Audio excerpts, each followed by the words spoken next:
Welcome to Design for Manufacture. This is going to be an overview of the program. And joining us today, we have some students from previous years. So we have in the center of my screen, we have Marielena, who was in the first year for Design for Manufacture. And then we've got Meng, who was in 2021. I think, is when you studied in design for manufacture. We've got Adam, who's just moving room to get better Wi-Fi signal. And he's was in 23, 24, no, 22, 23, I think, design for manufacture, and is also now working within BMade at UCL. And then we have Jawad, who was 24 within design for manufacture. The program's been going since 2017, and I'm just going to share my screen and get a presentation. So you're going to see all the trash on my screen. So I hope you can see. That. Now, no matter what presentation I'm giving, I always start with this image. This was an image of the flames coming out of a kiln that we built in 2021. And Meng Di was with us that night when we filmed this, filmed that fire breathing out of the chimney. And it's just a lovely image. It reminds me of a rather wild night firing an anagama kiln back in 2021 in Flimwell Park. But what I wanted to do is start with a couple of things. Design for manufacture was thought of in around 2015, and the original ambition was to link design thinking and the design space with manufacturing. In 2017, we started that, and there was a purpose-built building at Here East on the Olympic Park. Now, this building was a really novel step for UCL. It was the first time a purpose-built building combined two faculties of UCL. So within this building, you have the faculty of the built environment, but you also have the faculty of engineering science. And within that, you have many, many, many departments. The common goal of everything that goes on in this building is stuff that is made. Okay, whether it's from an engineering perspective, a scientific perspective, a manufacturing perspective, or an architecture perspective. But all of the departments, all of the research, all of the programs there are really interested in the built thing, stuff that is made, testing at 1-to-1 and large scale. It's about 3,500 square meters of studio production and research space across civil engineering, computer science, sustainable engineering, and many, many more that are lost from my mind at the moment. Okay, so within this facility, that's where this program sits. So you've got access to some of the most advanced manufacturing facilities, certainly in the UK, but more likely globally, especially for postgraduate study.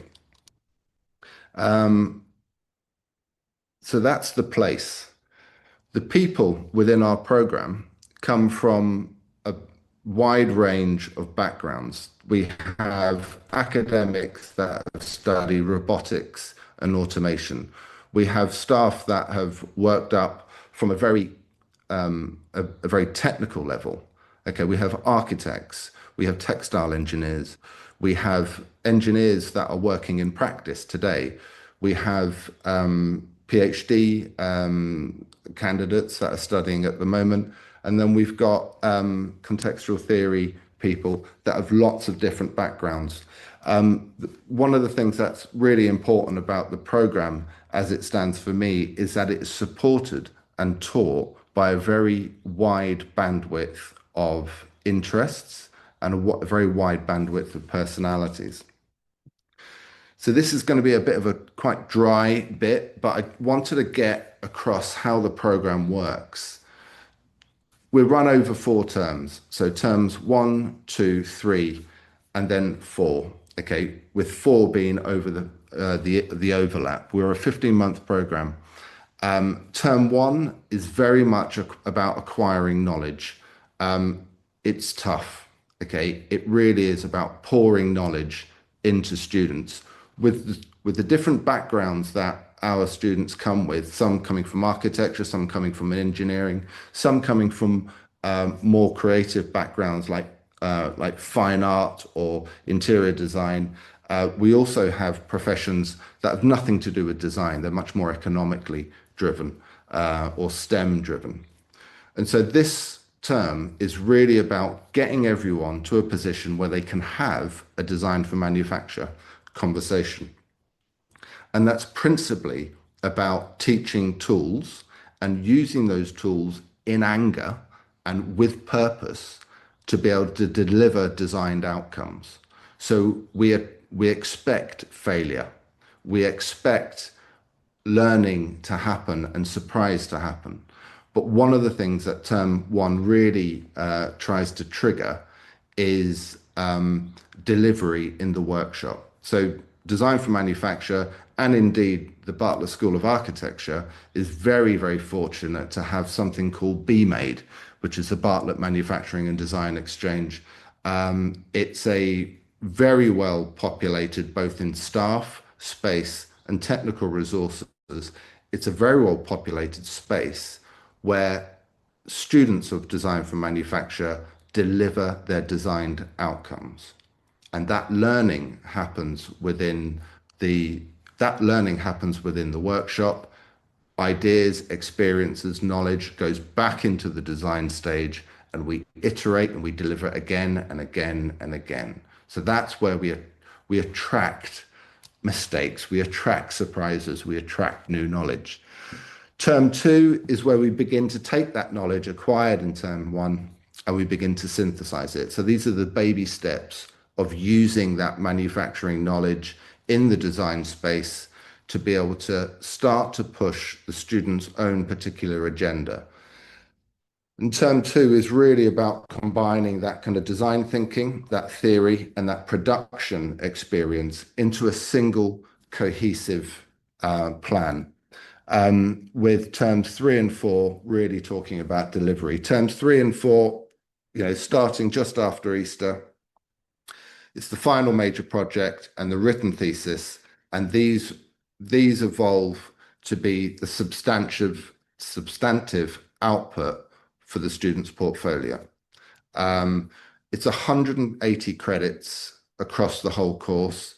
They're roughly spread equally across the 3 terms, and the submission happens in early to mid-November, with the final show happening in December. It's really important to kind of grab this task or this idea when thinking about design for manufacture.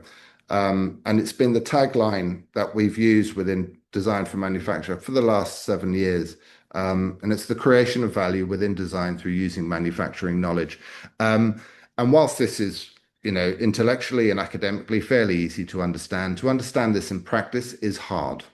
Okay. People coming out of design backgrounds or even engineering backgrounds, fine art backgrounds, whatever their backgrounds, this is a difficult concept. We can understand it intellectually, but to deliver it really, to be able to understand how we use manufacturing knowledge within a design space to be able to create value. We learn that through experience. We learn that through doing. We think through making in this concept here. And this is something I always bring back. Manufacturing as we understand it today, certainly in the West. We can drive back to Adam Smith in 1776, where he talks about the pin factory, the division of labor. And this is where we really see the first ideas about can we understand through understanding processes, understanding materials, can we begin to specialize those skills and those knowledge and use that knowledge to change design in order to get higher outputs. Now, Adam Smith is very, very famous for being the author of The Wealth of Nations, but also the kind of godfather or grandfather of capitalism. So design for manufacture in this very early stage is all about making money.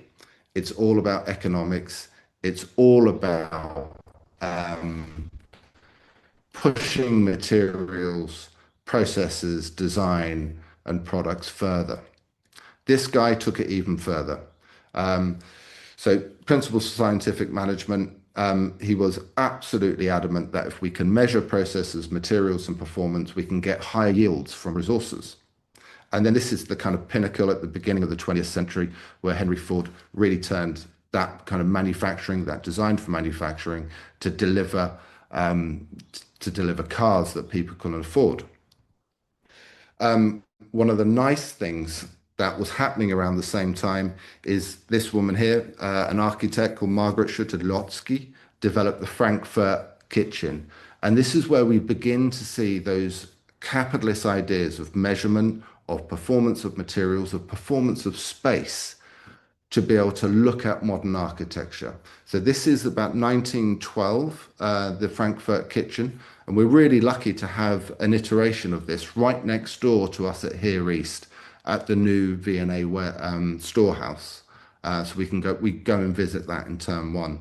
But this is a really good example of where we see the measurement of the performance of design being used within architecture. But we have a problem. All these principles of design for manufacture have been pushing production, have been pushing mass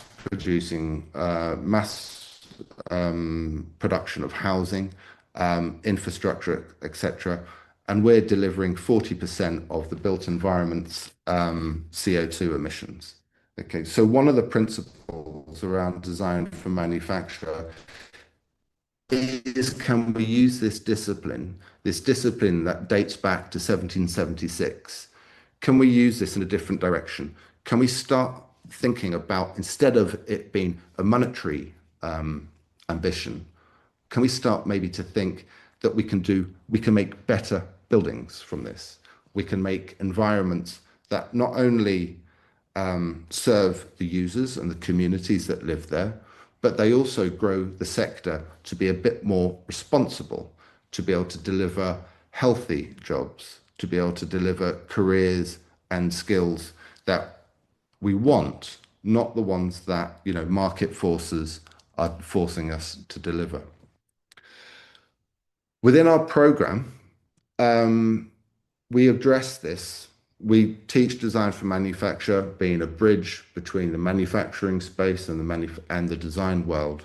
And we begin to explore how can we push materials to deliver, greater built environment value. And this image here, I think this is from Adam, and Adam will probably correct me. Okay. This is test and rammed earth. And this is simply the compression of earth, aggregates and clays as a building material. And this has happened all over the world in different stages for thousands of years. And it's gaining attention now.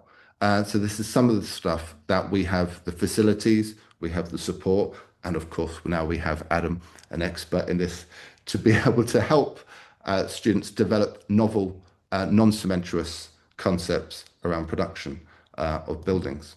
This is another project, stealing other people's work here. This is another project that was delivered it was delivered in 2025 at St. Andrew's Botanical Garden. And this is really looking at this modular and adaptable building structures. And this was assembled by our students, our 25, 26 no, 24, 25 cohort. And this was we delivered that building substantially, the assembly of it, over 2 days. However, Jawad and his team did the design work and the manufacturing and the testing and the robotic assembly, which we'll hear more about later on. They did that in 23, 24. This is a very early project from the roof of a kiln project. So prototyping is something that we do a lot. These are members that have been machined on a robot, and this is a prototype assembly happening within BMAID, the Bartlett Manufacturing Design Exchange. And this is very much about let's prototype, let's learn from the production, let's learn from the things that we make, and then let's do it again until it works. And this is the initial project, so within term two for 2026. So these students have just built this rather small kind of archetype of a house or a hut, as we call it.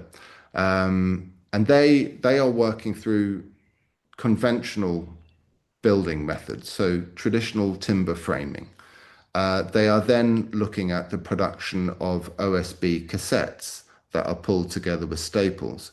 And then they're using those cassettes to assemble them with a robot. So the final right-hand side of the building, of the small structure that you can see in the bottom left-hand image, that's assembled by a robot. Okay, and so the students that are on this journey within Design for Manufacture, they are learning to use hand tools, saws, cutting things by hand. They're learning to use CNC machines and the supporting software that is necessary to drive them. But they're also learning Grasshopper and the robotic pathways to be able to pick and place, so robots picking objects and assembling them. So not only are they learning them, they're learning all the difficulties of them. They're learning how things go wrong. They're learning things about accuracy and tolerance and datums. Okay.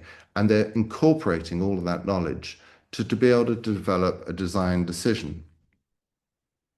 And one of the things that I would like to get off, and I realize I'm running a tiny bit over, one of the things that I'd like to get off is that the lived experience of being a student on Design for Manufacture, yes, you're having seminars and lectures and tutorials, but the vast majority of your time within Design for Manufacture is working within the workshop and working within the studio.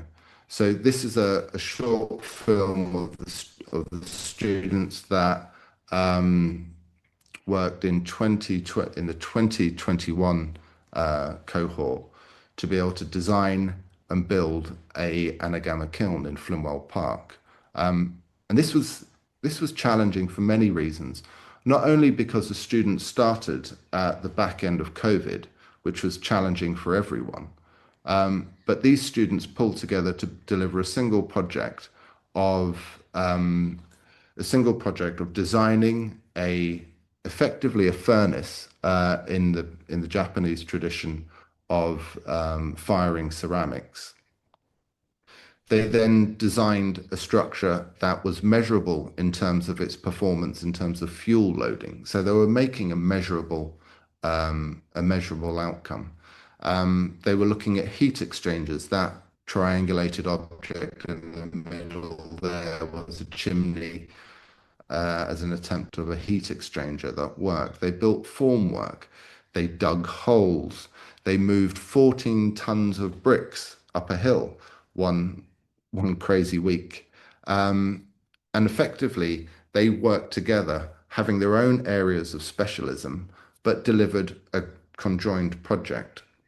So the lived experience of being a student of Design for Manufacture is, I'm not saying it's always covered in mud, handling bricks, etc., but it is about delivery. It isn't about sitting in the computer environment and imagining outcomes. It's about working in the CAD environment and then trying to forecast favorable outcomes and then testing them through delivery. We don't just test objects, but we test outcomes, okay? And we test processes. The final part of Design for Manufacture for every year culminates in the 15 show. And this is happening at Here East now. And that's a show alongside Design for Performance Interaction and Masters in Situated Practice. We've got 3 programs there that deliver their show. And it's a chance for the students' work to be shown to the public and to industry and to engage with the local community at Here East. And I'm going to try and stop sharing my screen, which is proving more difficult than not. And I think that's me. You are sharing your screen. Stop sharing. So that's me. Because I'm running late, I'm gonna hand over to who did I say first? Was it Meng Di? Were you gonna go first? Yeah. Meng Di, would you like to just briefly introduce yourself and just show us a brief presentation about what you've done in Design for Manufacture? Mhm. Yeah. Can everyone see my screen? It says Meng Di is, yes, perfect. Okay, good. So, hi everyone, I'm Mandy. I graduated from the Bartlett Design for Manufacture program, and I'm currently in the final year of my PhD at UCL. And today I will briefly share my journey from DFM to my current research and through one project from each stage. So, as Peter mentioned before, I will start with my DFM project, the framework him. And this was a full-scale design and build project developed on-site and both on-site and off-site, and where we had to work directly with real construction conditions and tolerances. The project is located in Fillmore Park. One of the key challenges was dealing with on-site tolerances. Things are never perfectly precise, so design decisions had to respond to real conditions rather than ideal geometry. The kiln was developed as a combination of different subsystems. These included structural, thermal, and fabrication considerations, all integrated into the design process. During construction, we worked on multiple layers, including the heat exchanger, the aluminum outer shell, and the inner refractory brick layer. Each part required coordination between digital design and physical assembly. And importantly, many adjustments were made on site, so the process was not linear but iterative. And the inner refractory brick layer, each part required at the final stage was the kiln firing, and this was where everything come together, design, fabrication, and the performance. It was also a moment where you really see the impact of all the previous decisions. The project was later featured on BBC One Country, which was a really nice recognition. But more importantly, for me, this project changed how I think about design. And it shifted my focus from designing objects to designing processes, especially how design, making, and material behavior are connected. This way of thinking directly led to my PhD research during my time at DFM. I explored the interlocking brick structure. After DFM, I became interested in working with irregular materials, in particular natural stone, and how digital tools can support that. The first step is scanning. Because natural stone are irregular, we need to capture their geometry accurately and bring them into a digital environment. These scanned stones are then organized into a digital library. Instead of standardizing the material, I keep their geometric characteristics and work with their differences. The next step is matching stones into an interlocking system. The idea is to minimize material removal while still achieving a structural interlock. This also introduces controlled porosity, which allows for variation in light, airflow, and spatial quality.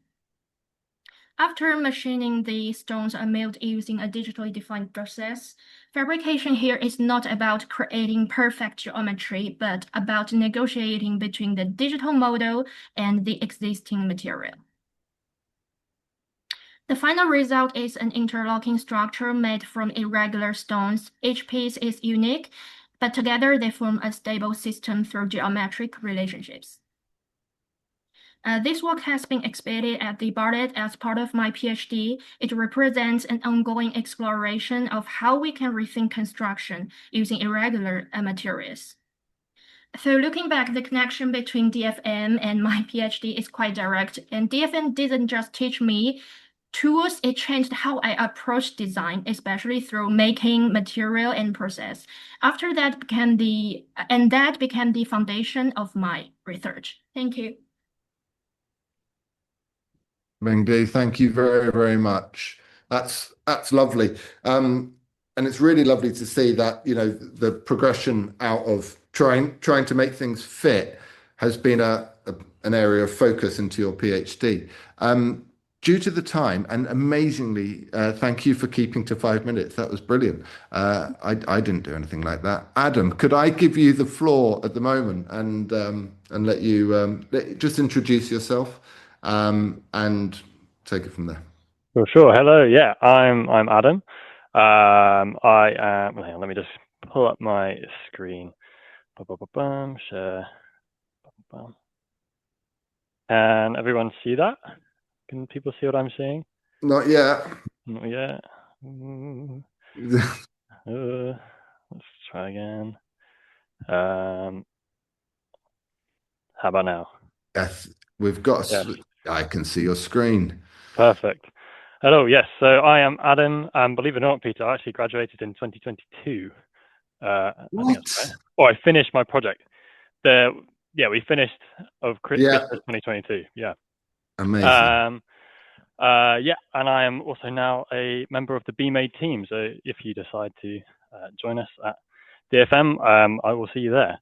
I'm just going to share some of the work that I did while I was studying and just a few little pictures of what I did afterwards and where I am now in BMade. Cool. Yeah. So as Peter touched on earlier, my team and I, we were exploring a method of earth building called rammed earth.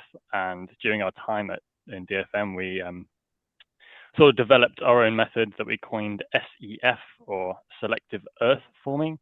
The idea was basically that we would be able to combine a binding earth mix and a non-binding earth mix within a standard formwork to produce non-standard forms. So here you can see we've got this little, so on the top left, we've got this template just with this little angle guide that we use to sort of create this twisted column. You can think of it a little bit like 3D printing, just on a very, very large, very low resolution, I guess. And this is one of our earlier experiments, which worked quite well. And we had these little sort of wooden inserts included into the column. The idea being that here we're just demonstrating that you could potentially, have pre-built-in components to support things like beams or stairs and that kind of stuff.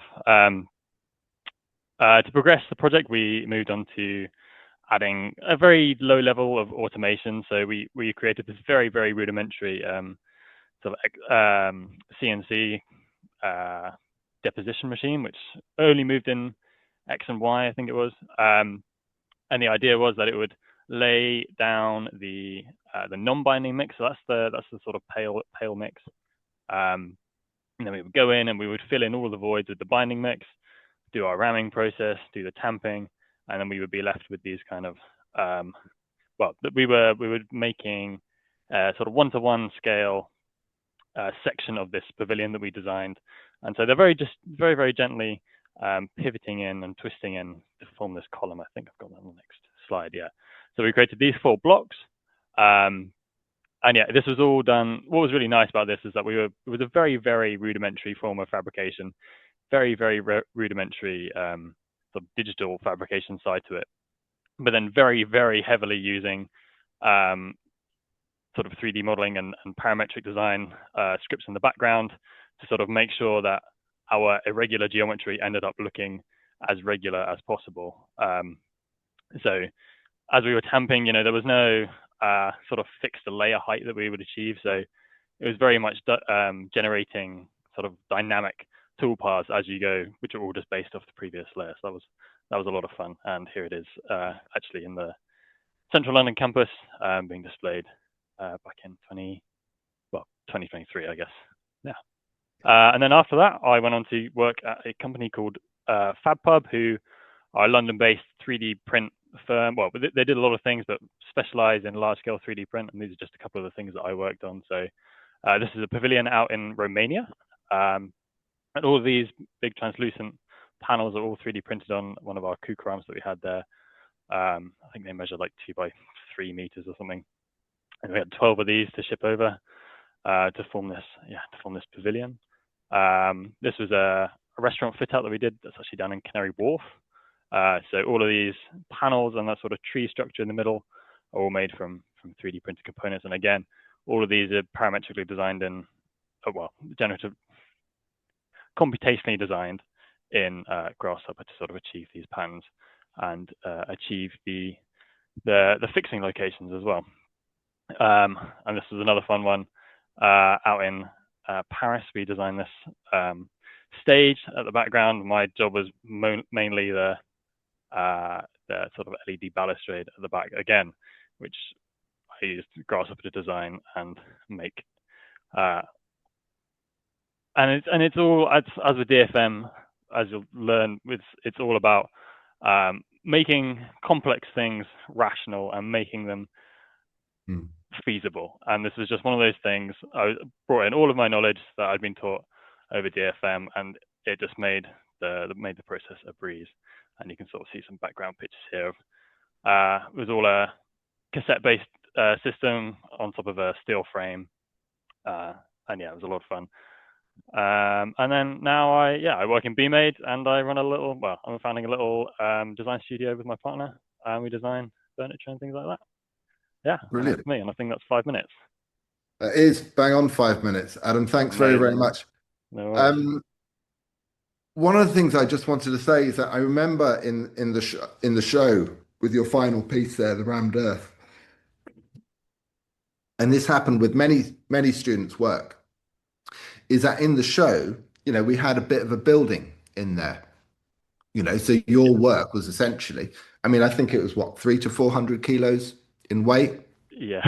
And we had to move it into position, but to have a piece of work of that substance there was, it's kind of what the program is about, but it's also when we're talking about moving stuff like that, we begin to see how the design performs. So that was a lovely addition. Thank Brilliant. you. Jawad, can I give you the floor?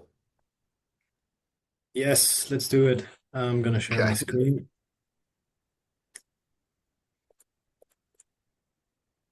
Okay, it's sharing. Just let me know when it's up. Okay.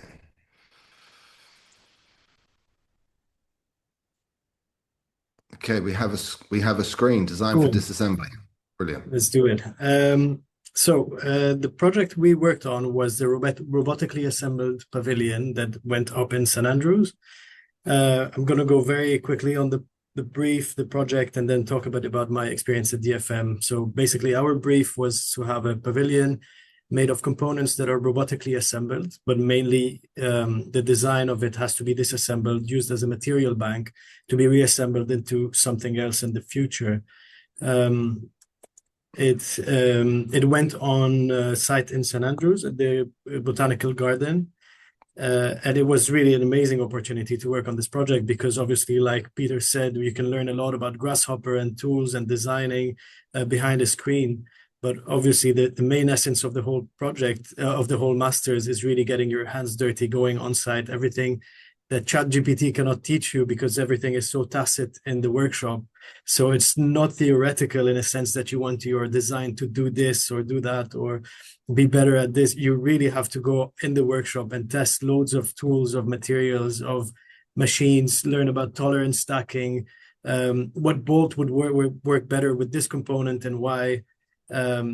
And so really the essence of the masters, in my opinion, it's really what you make of it. And it really depends on your personal discipline and dedication of trying everything, because there is the opportunity to do that with an amazing team at BMade and as tutors. And so through our project, we learned a lot about different techniques of, for example, glulam, 6-axis, robotic milling. But also we realized that sometimes we were going too far, like things didn't have to be that complicated. And so instead of using a 6-axis robotic milling, we used a typical CNC machine, which worked pretty fine. So that's a good lesson for DFM as well. But in general, it's amazing to have access to these robots, to the space, because you also learn a lot about how robotics work, the precision it needs, the tools you need for calibration, and all of that you get the opportunity to design and build yourself in the workshop. There's a lot of this discussion between how you manufacture stuff and how you design them. There's this concept of over-the-wall design, of designers really designing in a vacuum, in isolation, and then throwing everything to the manufacturer, and something gets lost in translation. So really what you learn is how do I build this, meaning how do I design it better for how to build it and getting a better outcome. At the moment, I don't work for a manufacturing studio or company. However, what this master's has taught me is really how to build things and how to get the discussion going with manufacturers, but also rapid prototyping and getting the confidence in a workshop if you're testing something new, how to assemble things and the sequence of things to be assembled. But really, in general, it's this tacit knowledge that you need as a designer in any setting that you are, whether behind the screen or future in a workshop. That is something that you can learn definitely in this master's. So yeah, in general, I really think this master's is what you make of it. It's about curiosity. It's about trying new stuff, new machines, new materials, testing, failing, and making really the most out of it. Yeah, that's it. Brilliant. Thank you, Jawad. Thank you, everyone. That was so that archive project was a real pleasure to watch it evolve. I think as much as the outcomes that happened and that were kept, watching all the things that you discarded, processes that you discarded, or materials that you discarded, and then evolving and learning as you go. That was a real pleasure to watch. Yeah. Marielena, could I give the floor to you as our last speaker? Can you see my screen? It's going to come up, I'm just sure of it, and there it is. Yeah. Hi. Thanks, Peter. I'm Marielena, and as Peter said, I'm the first generation of DFM. I have recently established my own fabrication company named Dare with my partner Vincent. And in the next 5 minutes, I'll talk briefly about my journey after DFM. Immediately after my graduation, I was fortunate enough to be hired as a teaching fellow at BMade, UCL's fabrication lab, and continue working with robots. I was responsible for the robotic lab in the central campus, 22 Gordon Street, where I guided students in how to develop their projects specifically in the context of manufacturability with robots. Occasionally, I develop seminars for Here Is, which is where DFM is based. And after a year or so, I also started teaching DFM as a design tutor. Actually, Mendy was my student for a couple of months. But during COVID, I moved to Barcelona and I worked for a couple of years for the Institute of Advanced Architecture of Catalonia. And there again, I was responsible for the delivery of different prototypes around different scales. Maybe you know this one, it was the biggest one we built. It's called Tova, and it was about 3D printing with earth from the site and clay. This was constructed in only 3 months. But my principal role there was I was leading the design studio in the Master of Robotics and Advanced Construction. There, with the students, we co-developed projects that use new technologies such as computer vision, AI that was booming at the time, diffusion models, and robots to work with the irregularity of materials such as timber. And even though this project is more on the crafty approach, there were projects that were using the same technology but more focused on the topic of circularity, how to work with waste that comes in different shapes, offcuts, irregular slab wood, and use algorithmic design such as edge matching algorithms or packing algorithms in order to create order in something that is inherently chaotic. And of course, create systems for architectural design or interior design. In parallel, I was looking into similar research questions in my personal work while pursuing external funding. And this is an EU-funded project that was about the robotic manipulation and scanning of irregular wood stock that, due to its shape, is discarded by standard industrial workflows. We looked into two material streams, workshop offcuts or slabwood offcuts, and tried to structure them into something meaningful for product design and basically create higher value applications before this material is shredded or burned or end in landfills. And I guess this marks the beginning of DARE, my company, where me and Vincent, we decided to fuel all our creativity in robotic woodworking. And at DARE, we combine all the skills we built so far, including computer vision, computational design, and robotic fabrication to create objects, but also experience, tactile experience, traditional woodworking knowledge. We also take on commission work. We work with product designers and artists looking for small batch fabrication of complex bespoke designs. And we also offer consultation to educational and research organizations interested in developing specific robotic workflows. We are also regularly invited to teach seminars. For example, each year during the final term, I lead an intensive DFMA workshop for digital matter in Barcelona. And this seminar is structured around the development of full-scale prototypes that shouldn't only be buildable, but also designed for transport to different exhibition settings. When we have time, we experiment, develop, and produce our own products, always approaching each project with sensitivity to the relationships between the design geometry and the visual or structural qualities of the material. Thank you. Brilliant. Marielena, thank you very, very much. That's beautiful, beautiful. There's just a couple of things I wanted to pick up. One is watching what you're doing exposed to the wild, wild west of a commercial workshop. I mean, Yes. and to still, God, yeah, I know it's scary, but it's also beautiful to be able to be pulling those forms out of the material in that environment.